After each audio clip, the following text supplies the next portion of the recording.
Bonjour messieurs dames, on se retrouve avec Emeric de chez monsieurinsecte.fr. Alors ici, une petite fécondation intéressante de cette superbe espèce.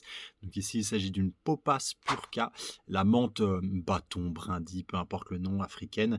Une menthe super originale, comme vous pouvez le voir, qui d'abord a une pose un peu spéciale en tendant ses ravisseuses vers l'avant pour se métamorphoser en réel bâton. Et on peut voir ici, voilà, une petite fécondation, le petit père qui s'est décidé après un troisième essai.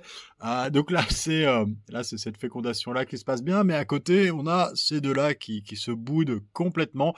Alors j'ai réussi, la femelle est là, bien sûr, le mâle est là. Vous les avez reconnus, ce sont des Deroplatis desiccata. J'ai réussi la fécondation il y a 3 jours, mais là, je voulais qu'ils lui remettent, qu'ils lui remettent une petite dosette, quoi, histoire d'être bien sûr que ça se passe bien.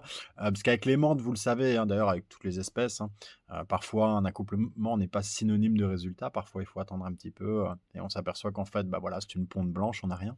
Donc voilà, je voulais retenter un petit coup, mais là, j'ai l'impression que les 2 sont pas trop chauds. Mon mâle a mangé, ma femelle a mangé, mais ils se nient un petit peu. Alors que la première fois, vraiment, le mâle a sauté dessus. Mais bon, c'est pas grave, je réessayerai demain. Voilà, ça c'est le petit truc cool du jour. Je suis assez content d'avoir cette espèce qui est très résistante et assez originale, hein. On la voit pas tout le temps dans le hobby, donc c'est assez chouette. Voilà, ciao ciao.